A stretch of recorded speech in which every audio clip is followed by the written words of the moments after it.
Hello everyone, welcome to Hindi रोचक कहानियाँ channel. आज की कहानी है वो 15 दिन। अगर आपको कहानी पसंद आए तो वीडियो को लाइक करें, शेयर करें और चैनल को सब्सक्राइब करें। ये कहानी स्वरचित और मौलिक है। बोर हो गया हूँ यार, लॉकडाउन में घर से ऑफिस का काम करते करते। फोन पर नीरव अपने दोस्त से बातें कर रहा था। तभी शालू चाय लेकर आ गई। नीरव के फोन रखने के बाद दोनों चाय पीने लगे। शालू ने कहा, नीरव, अभी कुछ दिनों के लिए लॉकडाउन खुला है, क्या मैं अपनी मम्मी के घर होकर आ जाऊं? नीरव ने कहा, नहीं, अब तुम जाओगी तो घर के काम कैसे होंगे? फिर पापा और मुझको सब करना पड़ेगा। अभी रहने दो शालू। ये सुन शालू का मूड खराब हो गया। मन ही मन बड़बड़ाने लगी, ये बाबूजी भी ना यहीं जम गए, गांव भी नहीं जा रहे। चले जाएं तो नीरव को मनाकर मायके ले जाऊंगी, वहीं से घर से काम भी कर लेंगे और मैं भी मायके में मजे कर लिया करूंगी। उसने अपनी मम्मी को फोन कर कहा, मैं अभी नहीं आ सकती माँ, नीरव ने मना कर दिया है। माँ ने बोला, ठीक है, पर मैंने तेरे लिए घर का सत्तू, घी, मसाले, अचार सब रखा हुआ है, तू कहे तो कोरियर करवा दूं। शालू ने कहा, ठीक है, करवा दो माँ, और मेरी पसंदीदा बेसन की बर्फी, गुंजिया और मठरी भी बनवा देना भाभी से। वैसे भी ये सब खाए बहुत दिन हो गए माँ। नीरव भी वहीं बैठ सब कुछ सुन रहा था। जब कुरियर आया तो नीरव के पापा मुकेश और नीरव हॉल में ही बैठे थे और शालू ने कुरियर खोला। मुकेश ने घी देख कहा, कितनी अच्छी सुगंध आ रही है, गांव के घी की बात ही अलग होती है। शालू ने मुंह बनाया और सारा सामान ले जाकर रख दिया। सब सामान देख दिल खुश हो गया। शालू रोज दोपहर को बर्फी, गुंजिया डिब्बे में से निकालकर नीरव को दे देती और खुद भी खा लेती, पर ससुर जी को पूछती तक नहीं। एक दिन सभी डाइनिंग टेबल पर बैठ खाना खा रहे थे। तभी मुकेश ने कहा, बहू, अब तक तुमने अपने मायके से आई मिठाई नहीं खिलाई। ये सुन नीरव ने सोचा, रोज तो शालू और मैं खा रहे हैं, अब तक पापा को नहीं दी। ये सुन शालू सक पका गई और बोली, अरे वो मैं भूल गई आपको देना, और जाकर एक प्लेट में एक टुकड़ा बर्फी का और एक गुंजिया ले आई। ये देख नीरव को बहुत बुरा लगा। मुकेश ने कुछ नहीं कहा और चुपचाप खा लिया। एक दिन नीरव ने कहा, आज मैं पनीर की सब्जी बनाऊंगा, शालू तुम चपाती बना लो। जब नीरव सब्जी बना रहा था तो नीरव ने शालू को रोटियों पर घी लगाते देखा। उसने देखा शालू ने उसकी और अपनी रोटियों पर वो घी लगाया जो उसके मायके से आया था, और पापा की रोटियों पर बाजार वाला, और वो भी बस नाम मात्र, और पापा की रोटियां घड़ी करके डब्बे में अलग से रख दी। नीरव उस समय कोई बहस नहीं चाहता था तो कुछ ना बोला। कुछ समय बीता। एक दिन मुकेश ने कहा, बहू, आज हलवा खाने का बहुत मन है, बना दोगी? इस पर शालू ने मुंह बनाकर कहा, ये खत्म हो गया है बाबूजी, बाद में बना दूंगी। नीरव ने भी ये बात सुनी। कुछ देर बाद मुकेश नीचे सोसाइटी में घूमने गया तो नीरव रसोई में गया। उसने डिब्बा देखा, उसमें करीब आधा किलो घी था। नीरव ये भी नोटिस कर रहा था। जब से पिताजी उसके पास रहने आए तब से शालू ने कोई पकवान भी नहीं बनाया। यूं तो रोज कुछ न कुछ बनाती ही रहती।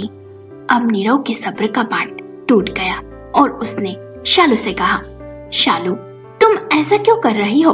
पिताजी को तुमने तुम्हारे मायके से आई मिठाई नहीं दी, तुम घी भी हमारे लिए अलग और पिताजी के लिए अलग रखती हो, और अभी भी घर में घी होने के बावजूद तुमने उन्हें मना कह दिया। वो जब से आए तब से तुम कुछ अच्छा खाना भी नहीं बना रही, क्यों कर रही हो तुम ये भेदभाव? शालू ने गुस्से में कहा, वो सब मेरी माँ ने भेजा है, वो मेरे और तुम्हारे लिए है, तो मैं उन्हें क्यों दूं? और सब कुछ आजकल कितना महंगा आता है, और कब से पिताजी यहाँ रह रहे? अरे घर में एक इंसान का खर्च भी तो बढ़ता है या नहीं? नीरव ने कहा, शालू, वो मेरे पिता हैं, कोई गैर नहीं, समझी? उन्होंने अपना पेट काट कर रात दिन मेहनत कर मुझे इस मुकाम पर पहुंचाया है, और तुम उन्हीं के साथ ऐसा व्यवहार कर रही हो। मैं ये सब बर्दाश्त नहीं करूंगा, समझी? शालू ने गुस्से में कह दिया, मैं पिताजी को यहाँ नहीं रखना चाहती, उन्हें गांव भेज दो नीरव। नीरव ने कहा, ये उनका घर है शालू, जब तक उनकी मर्जी होगी वे यहाँ रहेंगे, और तुम्हें इतनी ही तकलीफ है तो तुम जा सकती हो। शालू गुस्से में कमरे में चली गई और अपना सामान पैक करने लगी। उसने सोचा था नीरव ये देख उसे रोकेगा, पर उसने नहीं रोका। अगले दिन शालू अपने मायके चली गई।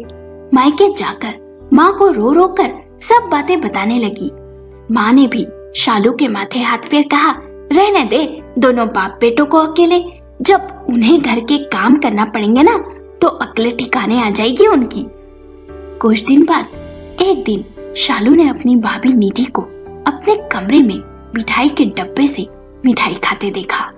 उसने सोचा घर में मिठाई आई, पर भाभी ने मुझे और माँ को नहीं पूछा।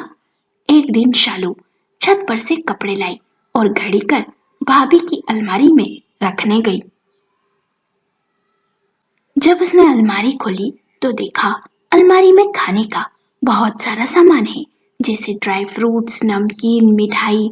उसने ये बात जाकर अपनी माँ से कही तो माँ ने निधि से कहा, तूने हमसे छिपाकर सारा सामान अलमारी में रखा है और खुद बैठे अकेले में चटकारे मारती है और हमें रूखा सूखा खाने को देती है।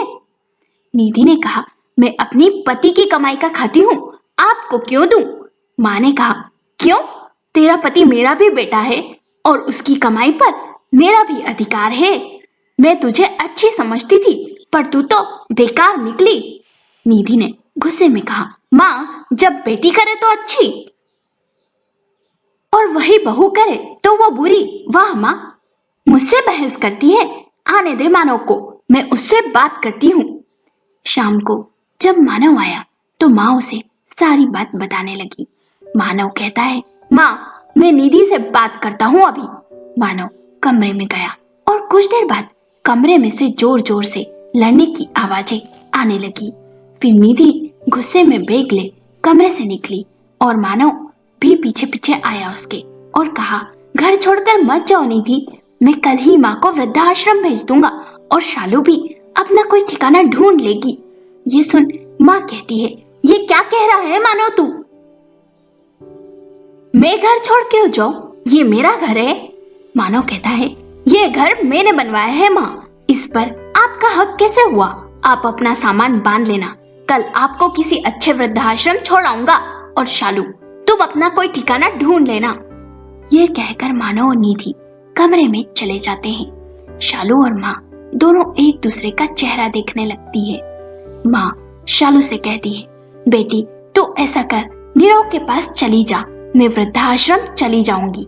शालू कुछ सोचती है और कहती है, माँ तुम भी मेरे साथ चलो। माँ कहती है, पर जब तू तेरे ससुर को साथ नहीं रखना चाहती थी तो क्या नीरव मुझे अपने घर रखेगा शालू? शालू कहती है, माँ तुम चलो ना, मैं बात कर लूंगी नीरव से। अगले दिन दोनों माँ बेटी सारा सामान ले नीरव के घर पहुंच जाती है। नीरव शालू से कहता है, आ गई अगले ठिकाने जो लौट आई। शालू भी माफी मांग लेती है और फिर नीरव सामान देख पूछता है, तुम तो एक छोटा सा बैग लेकर गई थी, फिर इतना सामान? शालू नीरव को उसके भैया भाभी के दुर्व्यवहार के बारे में बताती है और कहती है, अब से माँ भी हमारे साथ यहीं रहेगी। नीरव कहता है, अच्छा अब समझ आया तुम लौट कर यहाँ क्यों आई, चली जाओ तुम यहाँ से, मैं क्यों रखूं तुम्हें और तुम्हारी माँ को। शालू कहती है, प्लीज नीरव माफ कर दो, हम कहाँ जाएंगे? नीरव कहता है, कहीं भी जाओ, मुझे उससे क्या। शालू रोने लगती है। यह देख नीरव कहता है, मैं तुम्हें 15 दिनों तक रहने दूंगा यहाँ, पर इन 15 दिनों में तुम अपना इंतजाम कर लेना और यहाँ से चली जाना। और हाँ याद रखना, मेरे सीधे साधे पिताजी को कोई परेशानी नहीं होनी चाहिए।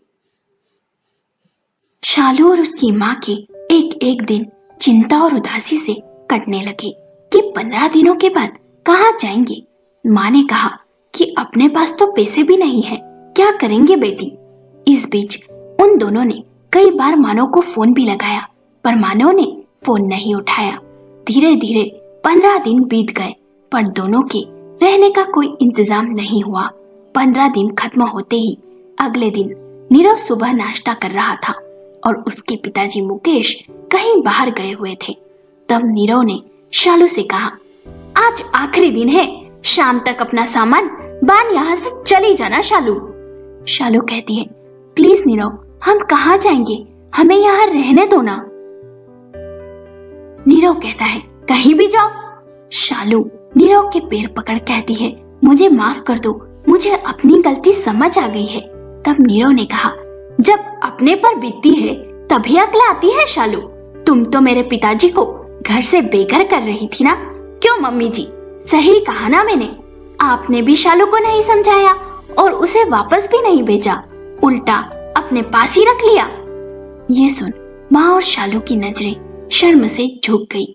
माँ कहती है, दामाद जी माफ कर दीजिए, हम दोनों से गलती हो गई। शालू को इस घर में रख लीजिए, मैं वृद्धाश्रम चली जाऊंगी। नीरव कुछ कहे बिना ही अपने कमरे में चला गया और कुछ देर बाद दरवाजे की घंटी बजी। दरवाजा शालू ने खोला। सामने उसके भैया भाभी खड़े थे। नीरव ने उन्हें अंदर आने और बैठने को कहा। नीरव मानव से गंभीर स्वर में पूछता है, क्या सोचा आपने इनके बारे में? मानव कहता है, वही जो हमने 1 महीने पहले योजना बनाते वक्त सोचा था। और दोनों मुस्कुरा देते हैं। शालू और माँ एक दूसरे का मुंह देखने लगते हैं। तभी निधि कहती है, माँ, मैंने कभी आपके और शालू के साथ बुरा व्यवहार नहीं किया, पर जब तक इंसान पर खुद बीतती नहीं उसे समझ नहीं आती। जब शालू घर आई और उसने आपको सारी बातें बताई, तब मैंने आप दोनों की बातें सुन ली थी। उस पर आपने शालू को डांटने की जगह उसका साथ दिया तो मुझे बहुत ही बुरा लगा। मैंने ये बात मानव से कही और उन्होंने नीरव